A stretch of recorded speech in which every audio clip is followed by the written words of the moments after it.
reflektansinya seperti biasa didefinisikan sebagai rata-rata energi yang arus energi yang dipantulkan dibagi rata-rata arus energi datang. Kalau yang transmitted itu tinggal rata-rata dari yang diteruskan dibagi dengan rata-rata yang datang. Jadi relatif terhadap yang datang sama, tetapi arus energinya. Maka akibatnya tentu saja tidak terlalu sulit. Anda bisa lihat di sini kalau rata-rata PR dan PI kalau dibagi Z-nya sama, Z1 dan Z1 ini juga ya, hilang jadi. Kemudian omeganya juga sama, hilang. Tinggal amplitudonya aja yang sisa ya, sehingga hanya bersisa amplitudo refleksi kuadrat dibagi amplitudo insidence yang datang kuadrat. Atau ini boleh Anda masukkan dalam harga mutlak AR dibagi AI ya, tidak lain definisi dari koefisien refleksi yang tadi. Sehingga kita dapatkan bahwa reflektansi itu ternyata sama dengan harga mutlak dari koefisien refleksi kuadrat. Nah, kalau untuk transmitansi agak sedikit berbeda karena ganti medium. Jadi ini ada Z2.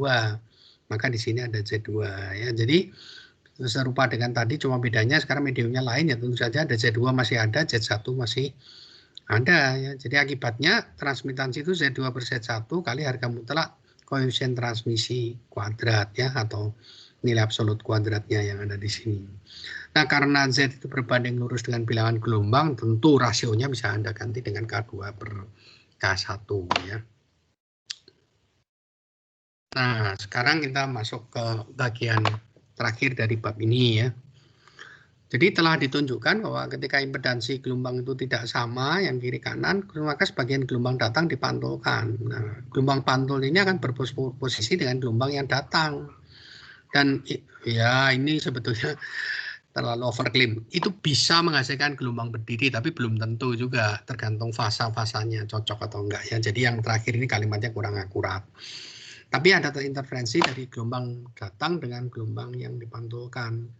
Nah, itu kalau terjadi di dalam jaringan komunikasi dan sampai mengakibatkan gelombang berdiri karena misalnya pantulannya itu out of phase ya, selisih fasenya sampai 180 derajat sampai kayak gitu, bisa terjadi gelombang yang berdiri seperti pelajaran kita sebelumnya tentang sifat-sifat gelombang.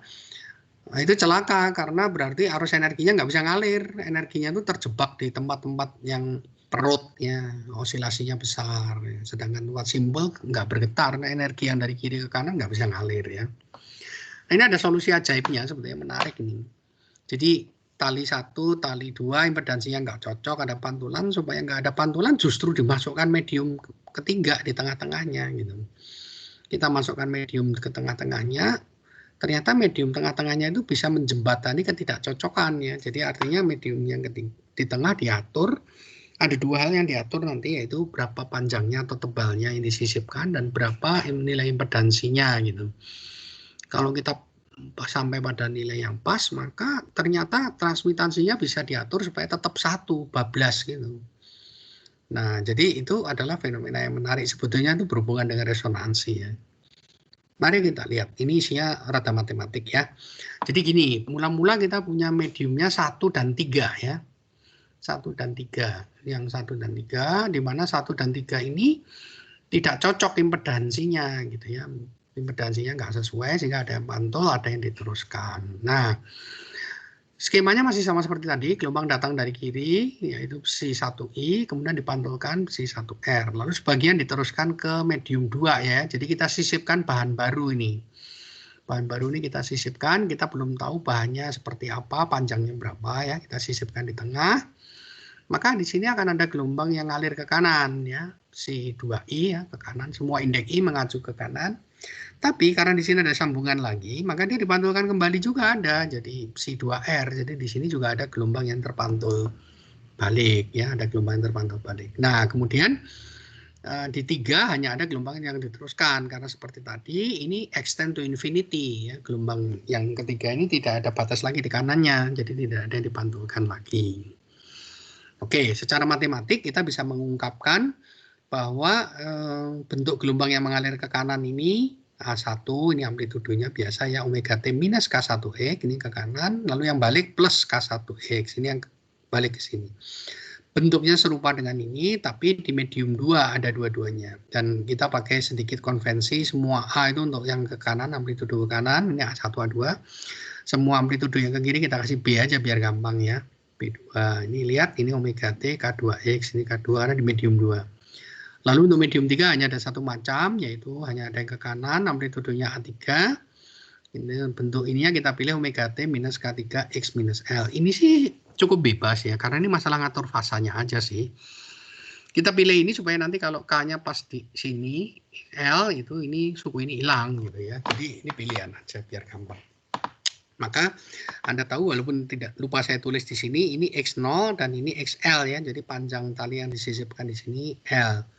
Ini asumsinya simpangan kecil ya. Nah, kemudian kalau kita terapkan syarat batas kontinuitas simpangan ya, simpangan di titik sambung-sambung ini, gelombang resultannya, simpangannya harus sama. Maka otomatis nanti akan membawa konsekuensi ini dong. Ya, ini harus sama dengan yang itu. Kita lihat nih selanjutnya ya. Nih, kayak tadi pada perbatasan 0 itu dia harus sama ya. Kalau dia harus sama, simpangannya maupun turunannya ya. Terutama dua ini yang kita perhatikan. Yang turunan terhadap waktu ini otomatis dipenuhi kalau yang satu dipenuhi ya. Hal sama juga kita lakukan nanti.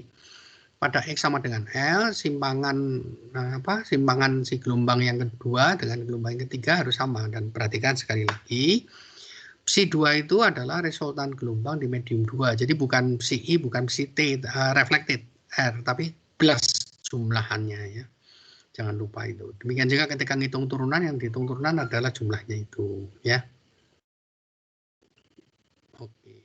Nah, ini masih saya bawa gambarnya supaya nggak usah bolak-balik ya, masih kita punya. Jadi kita terapkan sekarang di X sama dengan 0, gimana keadaannya omega T-nya kan kita udah nggak worry ya, mau omeganya sama bisa dicoret. Maka pada X sama dengan 0 ya suku eksponennya amblas semuanya aja. Jadi akhirnya tinggal A1 plus B1 harus sama dengan A2 plus B2, karena ini untuk X2 sama dengan 0 di sini juga hilang semuanya, tinggal amplitudenya aja. Sederhana jadi hasilnya. Lalu syarat batas yang turunan gelombangnya, ya gelombang resultannya, psi 1 dan psi 2 di perbatasan, juga simpel karena ini turunan terhadap X, nanti yang keluar kan KK-nya ya, jangan lupa, ini minus K1E, itu akan keluar minus K1 ya, ini seperti ini, minus K1A1, keluarlah yang sebelah kiri ini plus K1B1 untuk gelombang yang pantul, akan sama dengan minus K2A2 plus K2B2, ini yang dihasilkan dari sini, yang balik ke kiri ya. Nah, ini bisa kita tuliskan sedikit berbeda, yaitu K ini kiri K1 dan ke kanan K2 semua. Jadi ada K1, ini ada K2. Kalau mau ini bisa dibuat rasio nantinya ya. Sebentar akan kita lakukan itu. Tapi gini, variabel kayaknya hurufnya banyak sekali, tapi fokus saja. Yang jadi masalah itu adalah A, B ini tidak diketahui. K itu selalu diketahui. Itu adalah bagian dari syarat batas, syarat awal diketahui oleh sistem ya. Nah, sekarang kita harus ingat nih, tujuan kita itu apa? Tujuan kita itu adalah sebetulnya saya ingin tahu nanti akan ngitung. Saya ingin supaya transmitansi dari 1 ke 3 itu 1 mulus. Dan di dalam transmitansi itu akan terlibat A3 dibagi dengan A1 gitu. Ya, jadi saya harus mengkaitkan antara A1 dan B1 ini yang ada di kiri dengan A3 gitu ya. Kalau enggak nanti saya tidak akan bisa ngitung A3 per A1 gitu. Oleh karena itu strategi pertamanya adalah satu, dari dua persamaan ini kan variabelnya banyak sekali. 1, 2, 3, 4 ya, ada 4 variabel, cuma ada 2 persamaan, tekor banyak gitu. Ya.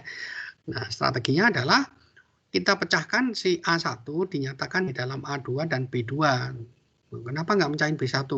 Kita nggak butuh itu, kita nanti kan A3 per A1 ya. Jadi kita pecahkan persamaan ini bagi A1 dinyatakan dalam A2 dan B2 ya. Jadi dinyatakan dalam parameter yang ada di sini. Ya, bisa lah, tidak terlalu sulit hanya dengan menggunakan eliminasi saja. Itu berarti Anda harus mengeliminasi B1 ya. Jadi ada 2 persamaan, Anda harus hilangkan B1. Gampang kan? Misalnya yang atas Anda kalikan K1 ruas kiri kanan, ini K1 B1, ini K1 B1, Anda kurangkan, hilang B1-nya udah. Maka Anda tinggal bersisa A1 dan A2 B2. Dapatlah Anda ini solusi ini, yaitu A1 dinyatakan dalam A2 B2. Nah, nanti kalau sudah bisa ini, tahap berikutnya ke sana kita tinggal menyatakan bagaimana A2 dinyatakan dalam A3 dan bagaimana B2 dinyatakan dalam A3. Selesai urusan kita karena A2-nya udah dalam B3, B2-nya juga dalam B3 gitu ya. Nah, untuk keperluan praktis kita definisikanlah besaran baru supaya nanti lebih gampang ngurusnya ya. R12 itu rasio dari K1 per K2. Ini berarti rasio Z1 per Z2 juga sama ya. Jadi K1 bagi K2 itu adalah R12. Oke, kalau begitu atas bawah dibagi K2 ya. Ini K1 per K2, ini angka 1, ini K1 per K2. Maka jadilah ini 1 plus R12, 2R12A2 ya. Hal yang sama dilakukan di sini, tentu saja hasilnya serupa ya. Ini tinggal dibagi K2, berarti R12 ini 1. Ini menjadi 2R12 yang ini ya, definisi ini. Nah, sudah berhasil kita menyatakan A1 dinyatakan dalam A2 dan B2. Sekarang kita sambung ke kanan, yaitu di syarat batas di X sama dengan L. Ya, pada X sama dengan L ini harus berlaku tadi juga, simpangannya harus sama, psi 2 dengan psi 3. Kemudian turunannya terhadap X di situ juga harus sama slope-nya. Ya. Nah, ini sedikit lebih rumit tentu sekarang. Psi 2 di L nggak terlalu indah ya. Psi 2 di L, psi 2 itu kan jumlahan dari psi 2I dan psi 2R ya, jangan lupa. Psi 2 itu resultannya.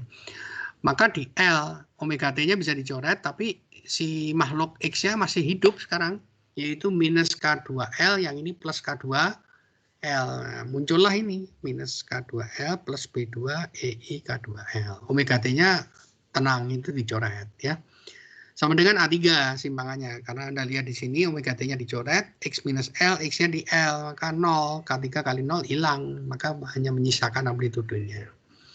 Ya lumayan beres, walaupun ini ada yang ganjel ini bentuknya lumayan rumit ya. Kemudian untuk turunannya juga lakukan hal yang sama, pasti hasilnya mirip inilah, tinggal turunan terhadap X ini I, E minus I K2 akan muncul di sini, ada I-nya. Tapi kan yang lainnya juga ada I-nya, jadi nggak saya tulis, saya coret aja gitu. Ini ada I-nya, itu ada I-nya, ini ada I-nya ya. Ini akan menghasilkan K2B2 gitu, yang sebelah kanannya akan menghasilkan minus K3 ya. Nah ini eksponennya nggak bisa hilang ya, tetap ada. Nah jadi kalau begitu kita bisa merubah yang bentuk yang terakhir ini kan K2 ini dari K2 kali dalam kurung ini. Jadi Anda bisa lihat K2-nya bisa saya usir ke kanan aja.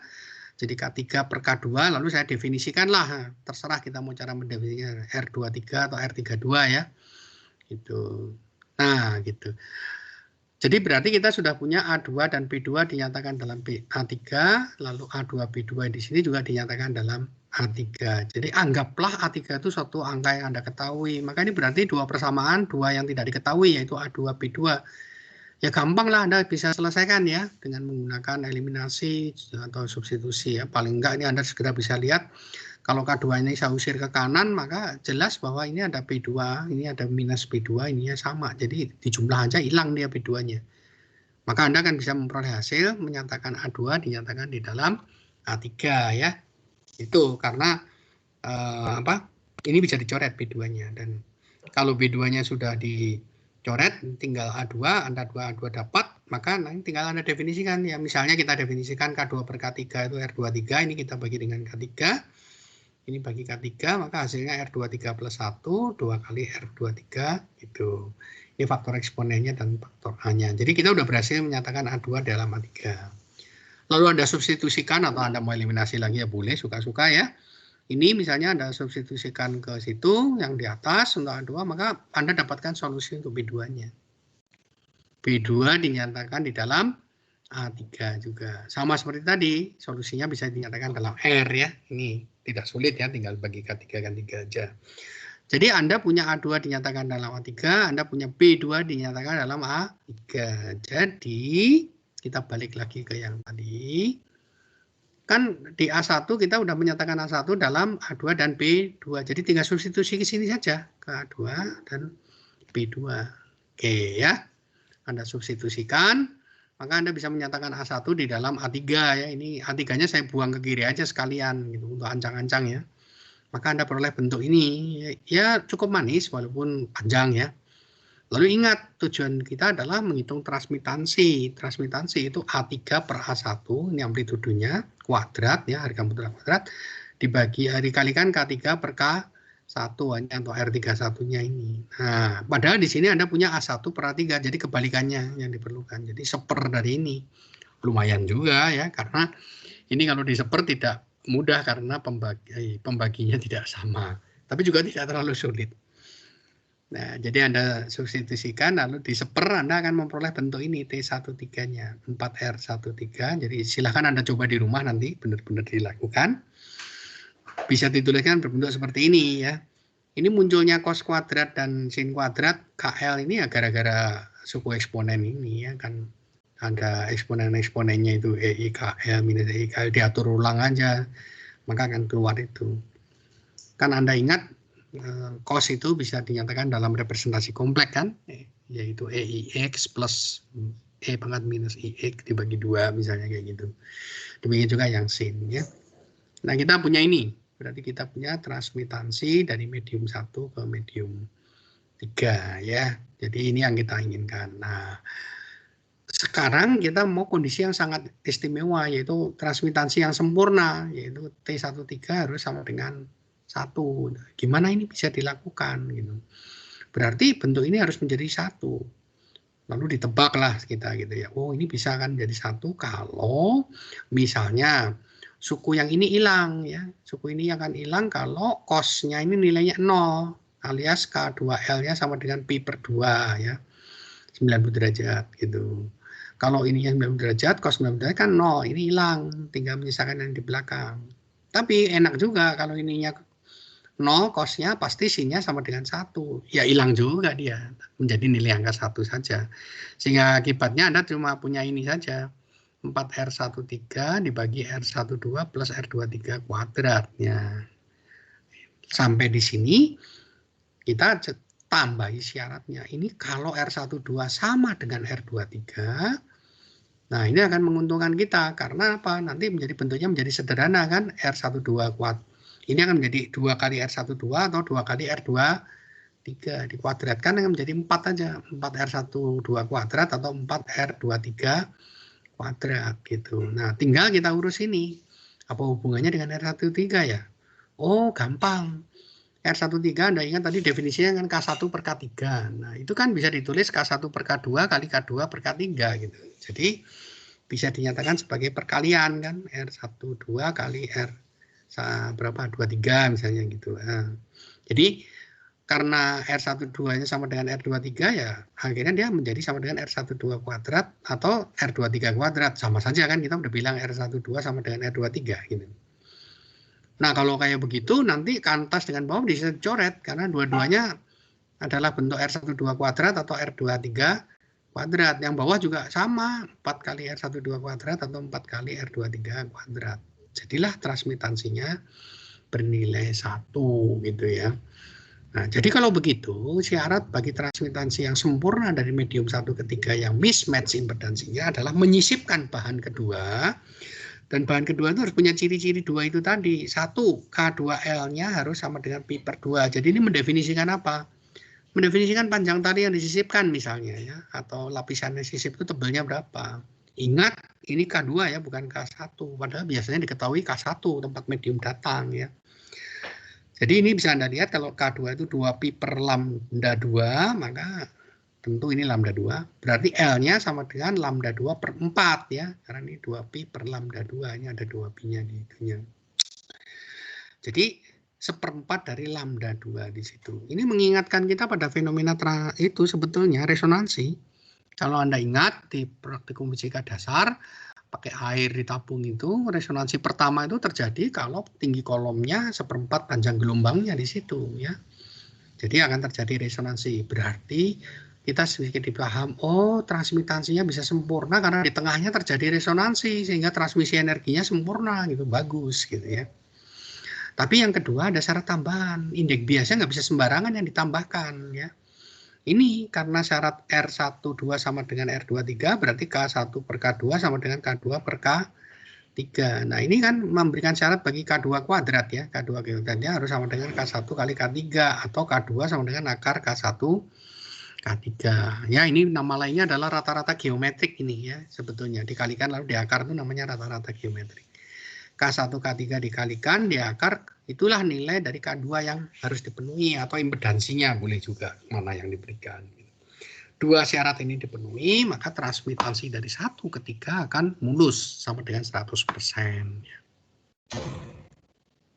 Oke, nah sekarang penerapannya supaya gamblang. Untuk apa sih itu yang transmitasi yang sempurna? Itu adalah non-reflecting layer ya. Jadi lapisan tipis yang ditambahkan supaya tidak ada gelombang yang dipantulkan gitu. Ini biasanya di bidang optik misalnya.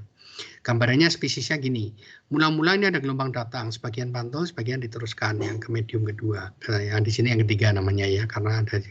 Lalu supaya tidak ada yang dipantulkan, ini 0, maka disisipkan lapisan tipis ini yang kedua, sehingga dia bablas gitu ya.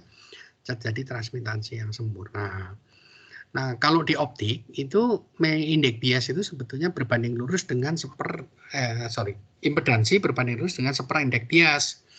Kalau Anda ingin tahu ceritanya kok bisa gitu, ya gampang aja. Indeks bias itu berbanding terbalik dengan kecepatan ya C per V ya. Laju cahaya ruang hampa dibagi cepat rambat cahaya di medium. Padahal itu seper V kan. Pada Z-nya itu berbanding lurus dengan V-nya. Jadi ya kebalik lagi di sininya gitu ya. Ini misal saja. Ya sekarang kita pakai aja lah bahwa si impedansi itu berbanding terbalik dengan indeks bias. Misalnya cahaya dengan panjang gelombang 5,5 10⁻⁷. Jadi ini 0,55 mikro ya. Datang dari udara ke gelas, yang gelasnya itu indeks biasnya 1,5. Jadi ini 1,5, ini udara indeks biasnya 1. Ada refleksi ya, tapi kita ingin refleksinya hilang. Nah, tunjukkan bahwa kalau dilapisi dengan lapisan dengan indeks bias 1,22 dan tebalnya itu cuma 0,112 mikron ya, kecil sekali, itu akan terjadi transmisi yang sempurna, refleksinya dihilangkan. Ya, nggak sulit, cuma pakai rumus yang tadi. Jadi kalau Z itu Z2 sama dengan akar Z1 kali Z3, ya indeks bias juga sama, kan kebalik semuanya, tinggal N2 ya akar N1 kali N3, 1 kali 1,5, 1 itu indeks bias udara. Ini akan dapat angka yang dekat ya, 1,22. Sedangkan tebal lapisannya agak tricky hitungnya, karena lambda 2 per 4 ya, yang bikin tricky itu adalah lambdanya harus lambda yang di medium 2 gitu. Untuk itu Anda harus tahu bahwa lambda 2 itu berarti sama dengan apa? Sama dengan periode di 2 ya, sama aja sih periode 2 atau 1 dikali dengan cepat rambat di situ ya. Nah, periodenya kan sama dengan ini ya, 2V per omega ya kan, omega sama dengan 2V per T periode ya. Jadi ini sama dengan 2V cepat rambat medium 2 dibagi omega. Nah, jadi intinya cuma bahwa lambdanya berbanding lurus dengan cepat rambatnya gitu. Oke, kalau begitu lambda 2 bagi lambda 1 sama dengan V2 per V1. Nah, disinilah saya masuk indeks biasnya. Indeks bias itu cepat rambat cahaya di ruang hampa bagi V, kebalik. Oh, berarti kalau begitu, kalau ini 2, ini 2, ini 1, ini 1, kalau ini saya ganti dengan indeks bias, maka kebaliklah, ini N1, ini N2 ya. Jadi karena perbandingan N dengan V-nya kebalik kan. Maka lambda 2 per lambda 1, N1 per N2. Berarti lambda 2 bisa dinyatakan dalam lambda 1, gampang. Yaitu N1 per N2 dikali dengan lambda 1. Ya, kita bisa hitung lambda 2. Tadi 1 per indeks biasnya lambda 2 kali dengan berapa lambda 1-nya. Ya, lambda 1 yang dipakainya tadi kan 5,5 kali 10⁻⁷ mikro ya. Meter ya. Anda kalikan ketemu angka 4,5 10 pangkat min 7 ini kurang naik ke atas ya. Nah, tinggal dipakai di sini akhirnya ya. Jadi dengan 1/4 lambda ini, maka lambda 2-nya udah ketemu, ini bagi 4 ketemu 1/8 ya. 10⁻⁷. Jadi 0,1125. Sangat tipis sekali itu. Lapisan sangat tipis sekali. Saya sisipkan sedikit penampakannya. Ya, ini ngambil dari internet, dari Animation Physics UNSW Edu Aum. Ya, ini dulu sekolah saya ini. Anda bisa lihat ini kalau di kacamata yang tanpa reflecting itu mantul banget gitu, silau ya. Ya memang ada yang suka ya, kalau Anda tahu yang Ray-Ban dan sebagainya, ada yang suka kayak gitu. Keren katanya. Nah, sekarang yang kita inginkan adalah bahwa Anda ingin justru cahaya yang datang masuk semua plong, nggak ada yang dipantulkan balik gitu. Jadi bisa lihat sebelah sana plong ya. Ini yang pakai non reflecting layer, ini yang nggak pakai. Kalau yang nggak pakai dia ada itu seperti penutupnya gitu ya, jadi silau, dari sini nggak kelihatan matanya gitu. Nah, itulah contoh penggunaan dari penyisipan suatu medium untuk supaya transmitansinya sempurna ya. Saya kira ini bagian terakhir ini. Oh belum. Ini dikit lagi. Oke lah. Supaya nanti semester minggu depan bisa masuk bab baru ya. Ini sih sifat karena pengantar untuk bab yang berikutnya nanti akan dipakai ya.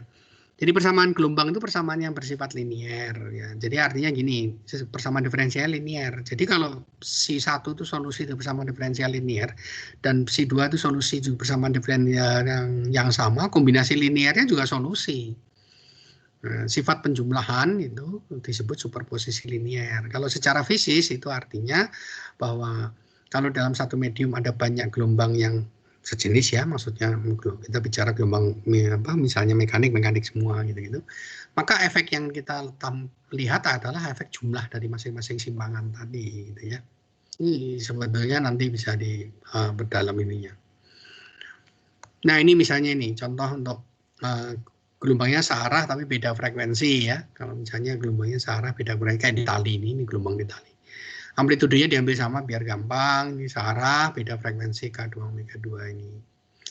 Maka tinggal jumlahin cos ini, cos tambah cos ya. Cos ditambah cos, Anda akan mendapatkan hasilnya seperti ini ya. Jadi yang satunya adalah rata-rata ya, KR sama omega R, yang satunya adalah selisih dibagi 2. Ya, selisih K-nya bagi 2, selisih K-nya bagi 2.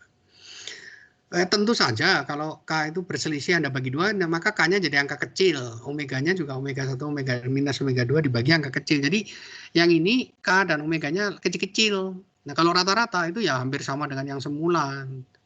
Oleh karena itu nulisnya diatur gini, supaya kita bisa mengatakan gini. Ini sebetulnya jadi gelombang yang baru yang ini. Di mana gelombangnya itu memiliki frekuensi rata-rata dari gelombang 1-2 ya. Memiliki K juga rata-rata dari gelombang 1-2. Tapi amplitudenya nggak konstan. Ya, itu istilah karanya dimodulasi. Dimodulasi dengan gelombang lain yang frekuensinya merupakan selisih dari frekuensi gelombang semula bagi 2 ya. Dan K-nya juga begitu, selisihnya dibagi 2. Jadi dimodulasi ininya. Gitu. Tapi kalau ini gelombang suara, efeknya tergantung pada telinga kita gitu ya, apakah akan bisa melihat itu sebagai modulasi gitu atau terpisah ya. Nah kalau kita ngomong di arus energinya, arus energi rata-rata terutama sama seperti sebelumnya, yaitu Z diopsi T kuadrat ya, agak rumitnya karena ini dikuadratkan, ininya lain-lain ya, diopsi T menghasilkan omega 1, omega ini harusnya omega 2 kan, bukan omega 1 ya tadi gelombang yang kedua. Dikuadratkan, ini jumlah dikuadratkan keluar 4 suku. Tapi 4 sukunya itu yang 2 bisa dijumlahkan. Jadi tinggal suku ini kuadrat itu ini. Yang ini harus omega 2, ini K2 juga. Lalu suku silang 2 kali omega 1 omega 2 lalu perkalian cos ya. Cos K1 omega 1 cos K2 omega 2. Nah, kalau diambil nilai rata-ratanya terhadap waktu, maka tentu saja cos yang ini akan setengah, ini juga setengah ya. Sehingga hanya menghasilkan omega 1 kuadrat bagi 2, omega 2 kuadrat bagi 2, ini omega 2 ya, ini omega 2. Yang ini rada runyam, ini berarti rata-rata dari cos ini gitu. Nah, kalau ternyata ini omeganya tidak sama, omega 1 tidak sama dengan omega 2, maka rata-ratanya akan 0 ini. Dalam jangka panjang, walaupun dia tidak sinusoidal murni, kalau omega 1 tidak sama dengan omega 2, otomatis K1 tidak sama dengan K2, rata-ratanya 0 ya, gitu. Tapi kalau dia sama, lain lagi ceritanya ya, itu 0 yang di situ. Tapi kalau omega 1 sama dengan omega 2, maka ini adalah gelombang yang koheren. Gelombang yang koheren ini kalau di rata-rata tidak 0 karena lalu K1 sama dengan K2 ini jadi cos kuadrat. Rata-rata cos kuadrat sama dengan setengah. Ya oke, pokoknya nggak 0 gitu ya.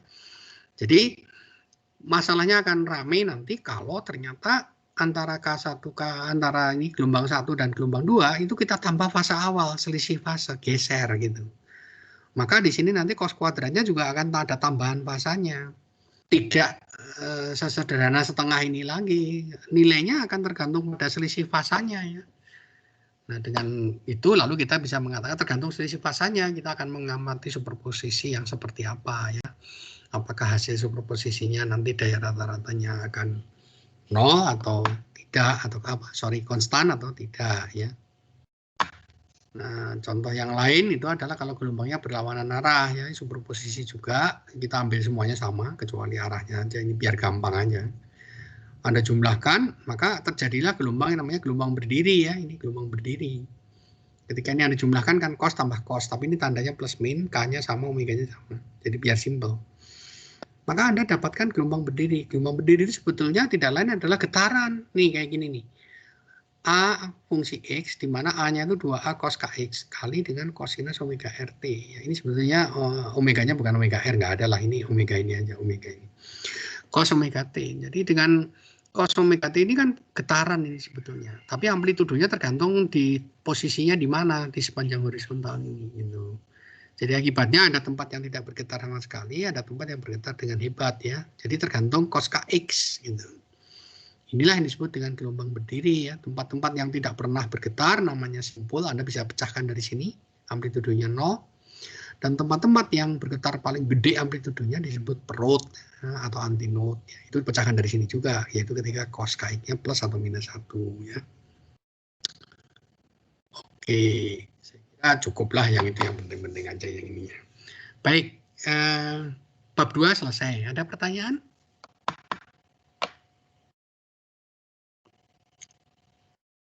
Tidak ada pertanyaan? Ada Pak. Kalau Saya mau tanya. Pak. Boleh.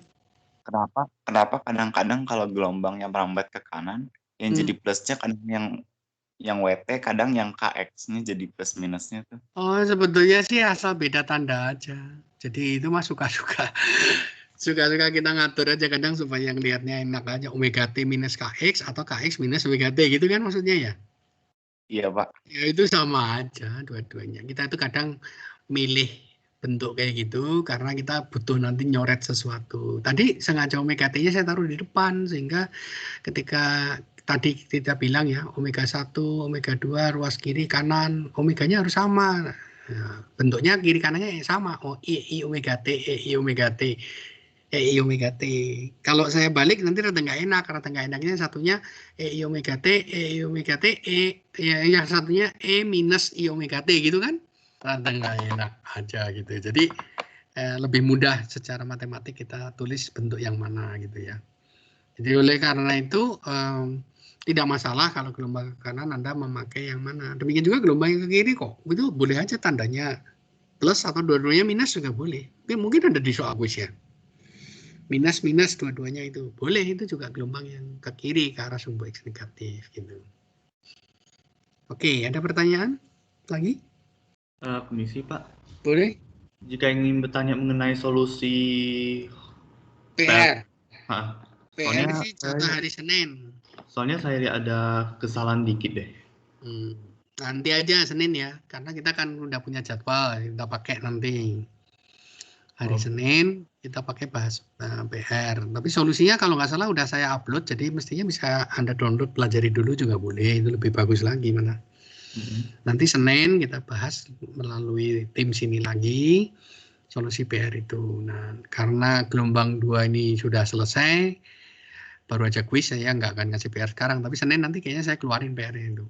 PR untuk modul 2 ya. Jadi Anda punya PR lagi. Lalu kita mulai dengan modul yang ketiga ya. Online kita bisa kuis banyak-banyak yang kuis multiple choice kayak tadi. Kemudian kalau nanti sesekali kuis yang kayak PR, yang essay, kita mungkin pakainya di Teams. Kayaknya sementara waktu akan saya pergunakan strategi gini. Kalau untuk kuis yang multiple choice dan lain sebagainya, kita pakai di platform kuliah ITB ACD ya. Kalau Anda tanya ke saya, kenapa? Karena variasi soal dan model soalnya di situ lebih fleksibel. Lebih fleksibel apa? Tadi harusnya soal Anda ada soal-soal tertentu yang angkanya beda semua tiap orang.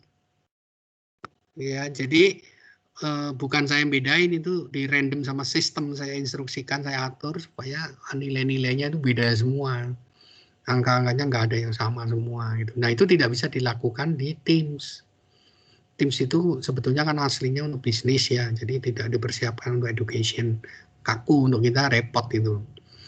Jadi oleh karena itu kuis yang multiple choice pastilah kita lakukan di kuliah ITB ACD. Kalau untuk yang essay Saya belum menyelidiki sih, saya baru lihat yang di sini. PR Anda kan essay itu. Saya nanti lihat seperti apa kemudahannya dibandingkan dengan yang satunya. Kalau bisa sih satu platform aja biar tidak membingungkan gitu. Tapi jangan lupa tetap aja absennya di 6 ya. Itu nggak ada hubungannya dengan ini sih, terpisah-pisah ini ya, belum menyatu itu. Oke, ada pertanyaan mungkin?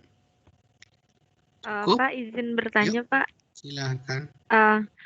Untuk yang tadi kuis, itu seandainya kita belum submit, nilainya akan terekam atau tidak ya, Pak?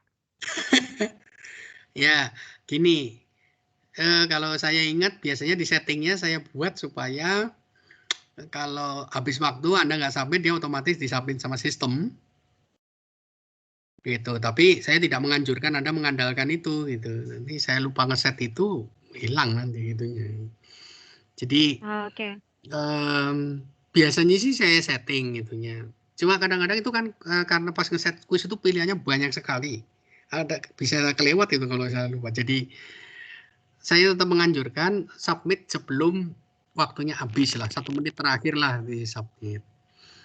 Jadi umumnya sih saya setting kalau mahasiswa nggak submit, waktunya habis otomatis di submit ya. Jadi kemungkinan besar yang pertama masih ya gitu. Tapi nanti jangan dilakukan seperti itu, bahaya itu apalagi kalau ujian ya.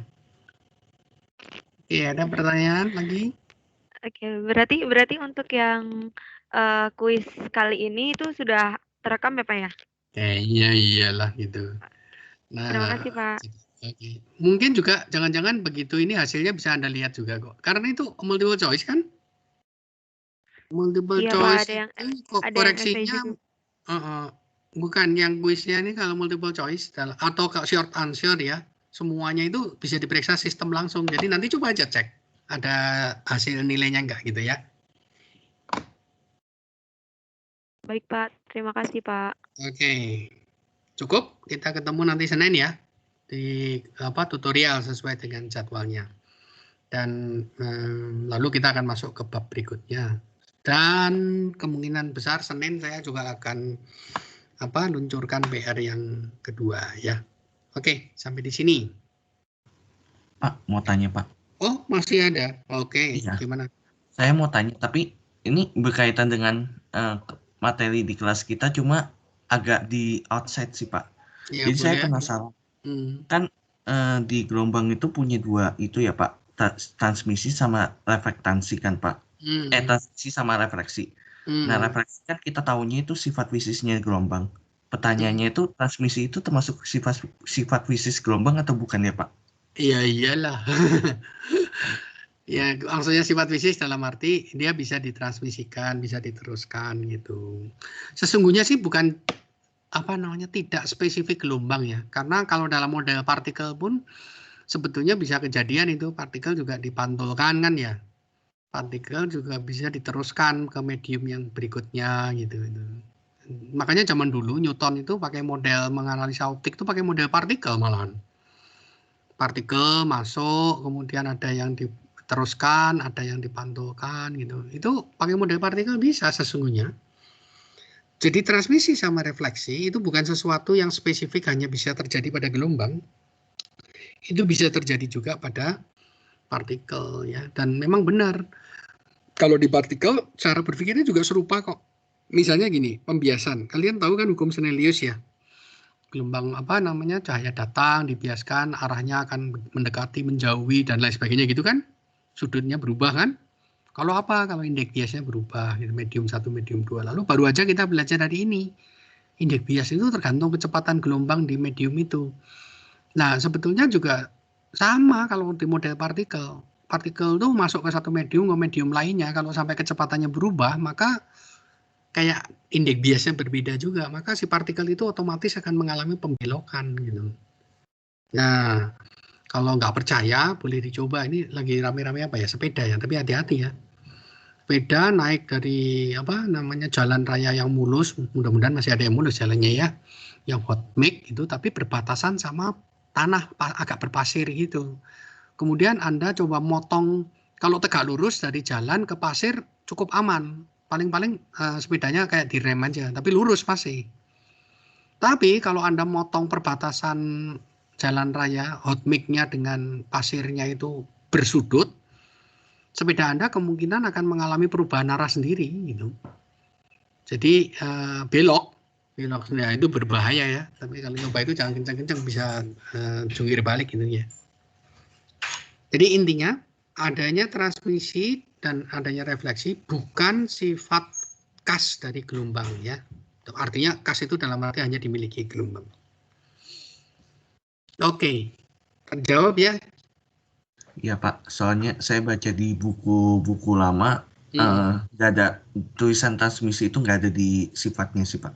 Memang enggak, bukan sifat khas, tapi dia salah satu sifat penting, tapi bukan cuma punya dia gitu. Oke, terima kasih Pak. Oke, ada yang lain?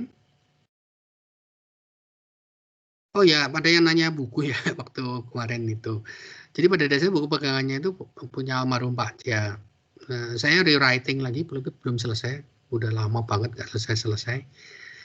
Jadi belum bisa saya sebar juga gitu. Lalu sementara waktu Anda boleh pakai, saya nggak tahu ya, mungkin ada yang nyimpen fotokopian atau model lama dan sebagainya, itu ya baik. Kalau nggak pun isinya ya sama seperti ya mirip-mirip dengan slide yang saya bagikan ini juga. Atau buku pelengkap yang lain yang saya tulis di slide itu juga ya, sebagian contohnya yang penyisipan ini, yang non-reflecting dan lain sebagainya ini ngambil dari punyanya H.J. Payne ya, yang apa Waves-nya dia. Sebagian lagi saya ngambil dari Waves-nya Berkeley. Jadi ya comot sana sini yang menarik yang digabungkan. Karena buku Waves itu cukup berbeda dari satu dengan yang lainnya ya, tergantung sudut pandangnya gitu. Mana yang dipandang penting, mana yang enggak. Baik, cukup ya. Ya, sampai di sini. Bye-bye ya. Terima kasih Pak. Oke. Terima kasih Pak. Terima Yuk, kasih sampai Pak. Senin ya, sampai Senin. Tutornya siapa ya Pak?